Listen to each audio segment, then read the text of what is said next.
My name is Jennifer Pantoja-Paredes, and today I'm going to talk about how to handle criticism and give feedback, and how that will help you in any type of professional setting. So what is feedback? Feedback is information about reactions to a product, a person's performance, etc., which is used as a basis for improvement. Feedback is one of the best things we can do for our relationships. Good feedback focuses on what we do want, behaviors, characteristics, choices that we want the most as a part of our workplace. Feedback may be given out of concern about a problem that has already happened, but it is framed in a way that focuses on the future, so you have opportunity to improve and show growth.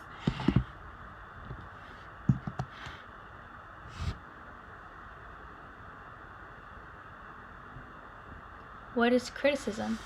Criticism is an analysis and judgment of the merits and faults of a product, a person's performance of a task, etc.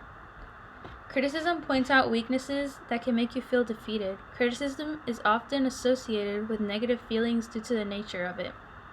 It's natural to become defensive when being criticized. Statements like, "You're not doing this right," or "You're useless," hold no value and leave no room for improvement. Researchers at the University of Washington have discovered that criticism is actually one of the worst things you can do for a relationship.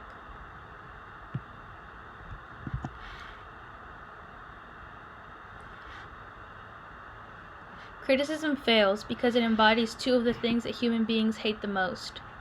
It calls for submission, and we hate to submit. It devalues, and we hate to feel devalued. While people hate to submit, we actually like to cooperate.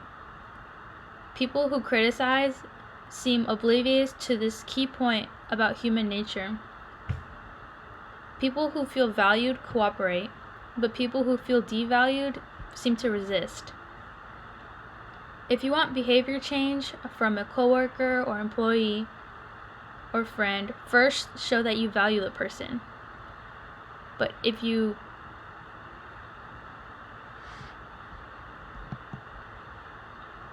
So what is the difference between criticism and feedback? This infographic shows a more digestible definition of both criticism and feedback. So criticism focuses on what we don't want, while feedback focuses on what we do want. Criticism is focused on the past, feedback is focused on the future. Criticism is focused on weaknesses, while feedback builds up strengths. Criticism deflates, feedback inspires. Criticism says, "You are the problem." Feedback says, "We can make this better together." So, why does it feel so hard to ignore criticism? Well, there's actually a psychological explanation. It involves two sections of our brain. According to Dr. Martin Paulus, adjunct professor of psychiatry at the University of California, San Diego, there are two portions of our brain that dictate how we emotionally process and respond to criticism: the amygdala and the medial prefrontal cortex. The amygdala determines what we deem important and plays a key role in our formation of emotional memories, while the medial prefrontal cortex regulates how we react to emotional stimuli, like criticism. Our heightened awareness of things that can harm us is actually called the negativity bias. Your brain is naturally inclined to hang on to experiences it perceives as a threat, which is why it's easier to hang on to negative experiences like receiving criticism rather than positive ones like receiving feedback. So in the graphic I have below, it shows the amygdala and the medial prefrontal cortex, and it shows how when your amygdala is activated, a sort of fight or flight response to criticism or any type of negative stimuli, it increases negative feelings even more, and it leads kind of to a cycle of just negative feelings whenever you receive any type of criticism, which is why people may feel apprehensive to receive criticism or feedback. So it's actually an evolutionary bias to feel somewhat threatened by criticism, so don't feel too bad if it's a bad habit of yours to respond to criticism negatively. But just because our brains are designed to feel threatened by criticism, it's important to know we're still in control. Acknowledging how we take criticism is the first step to addressing and establishing growth. So these are some common ways people deal with criticism. The first one being the internalizer. The internalizer is a person who seems to accept criticism pretty well on the surface, but internally they're beating themselves up. This kind of response to criticism is characterized by someone who puts themselves down and is overly hard on themselves. The next one is the self-convincer. The self-convincer is someone who takes negative feedback very personally, and they also deflect the blame onto others, possibly even verbally, to escape any type of responsibility. The defender. While it's natural for us to want to defend ourselves against threats, including criticism, defenders exhibit defensive reaction to negative feedback. They even go so far as to convince themselves the person critiquing them is just misguided rather than trying to reflect on their own behavior. The feedback seeker. This person handles criticism by actively asking questions about the critique. They might feel put down at first by the remarks, but they aren't beating themselves about it or trying to deflect blame. They simply want to know why the person critiquing them thinks what they do and what they can do to change that person's mind. Knowing which one of these best describes you can be a good tool for assessing how you handle criticism and what adjustments you can make to become more receptive. So the goal here is to become the feedback seeker, because that's going to be the mentality that's going to help you grow more. But I will say that currently I think identify the most with the internalizer. And I know that's not the most effective way to go about criticism and feedback. So I'm trying to become the feedback seeker. But I'm interested to know in what you guys feel like you identify as when receiving criticism.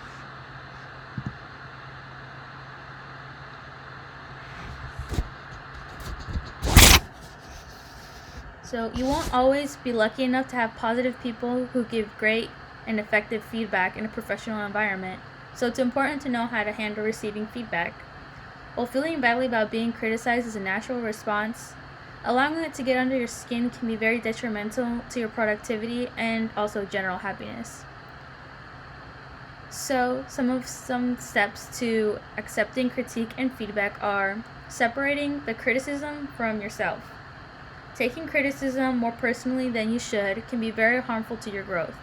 At the end of the day, criticism isn't personal. It's a way of conveying information.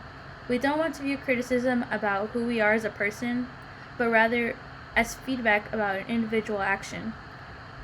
Learning to view criticism as feedback about something you did and not feedback about who you are is a great way to become a more productive person. Asking open-ended questions.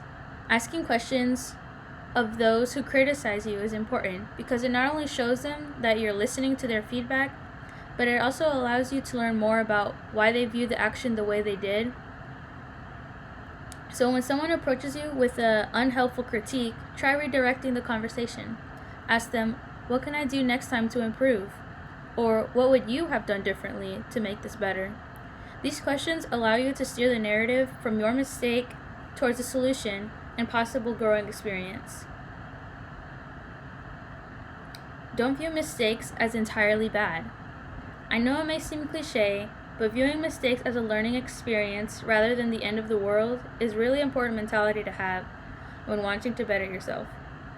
Thinking things like, well, better I learn this now than later, or now that I've gotten this out of the way, I can do it right next time, is a great way to view any situation that may arise.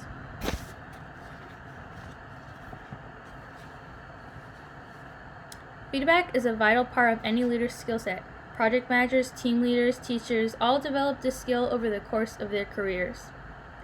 Not just giving feedback, but also receiving it is essential for effectively sharing information within teams and groups. Feedback is a great communication tool for leadership because it creates a clear picture and increases transparency. Sharing information on what can be improved helps optimize work processes and gets things done in less time. By creating an open dialogue with your team with feedback, you're also promoting honesty and trust. Providing insight where a colleague can improve can be motivational for them as well and encourage them to improve. So, when I used to work at the place I used to work, there were times where I would think in the process of doing something that there would be a way to streamline the process or just make it more efficient. But because my coworkers seemed to be set in their ways and they didn't want to change anything about the process, they didn't see any possibilities for improvement, they were fine with the way things were. And whenever anyone suggested doing something differently, they would just come back very hostile and say, no, I like how things the way they are, even if there's a possibility for it to be done quicker, we don't care. So this type of environment really wasn't receptive to any type of improvements. So in that type of environment, it's really hard for anyone to feel comfortable sharing any ideas they might have, and that can be very detrimental to growth within the business. So although feedback is an important tool for facilitating growth in a workplace, only 26% of employees strongly agree that the feedback they receive actually improves their work, according to a Gallup survey. This is most likely caused by not being an effective communicator. When feedback is too broad or given indirectly, the person on the receiving end may not realize what you're trying to communicate to them. But when feedback is too direct, it can cause the other person to become defensive and closes them off to receiving the information accurately. So that's why it's really important to know the right way to give feedback.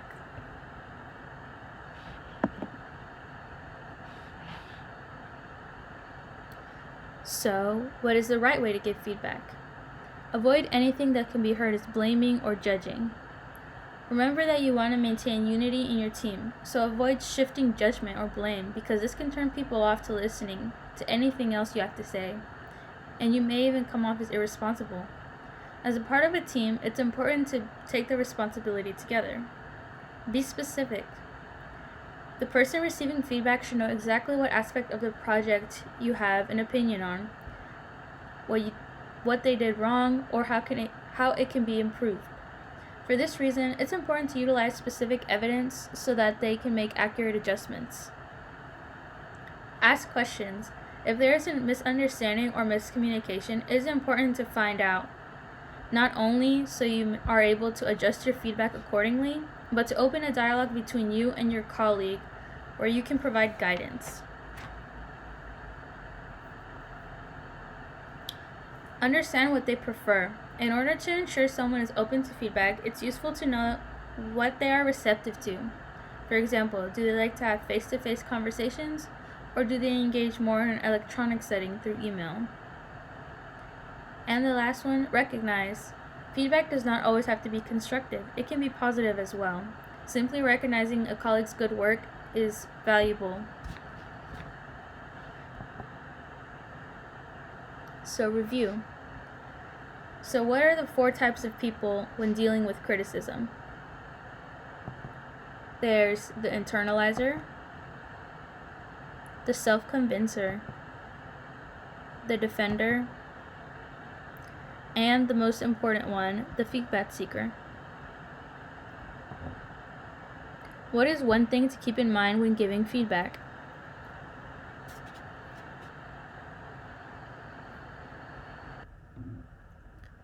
So, what are some things to keep in mind when giving feedback? Some things to keep in mind are avoiding judging or blaming, being specific, asking questions, understanding what they prefer, and recognizing. So what is criticism focused on and what is feedback focused on? Criticism is focused on what? It's focused on the past, while feedback is focused on the future.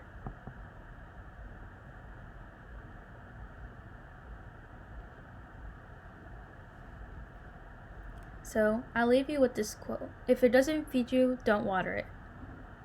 So if there's a piece of criticism someone has given you and you feel like it doesn't motivate you to change in any way, it's better to just ignore it and focus on feedback that motivates you to improve. So that concludes my presentation. Thank you. So what is criticism focused on and what is feedback focused on? Criticism is focused on what? It's focused on the past, while feedback is focused on the future.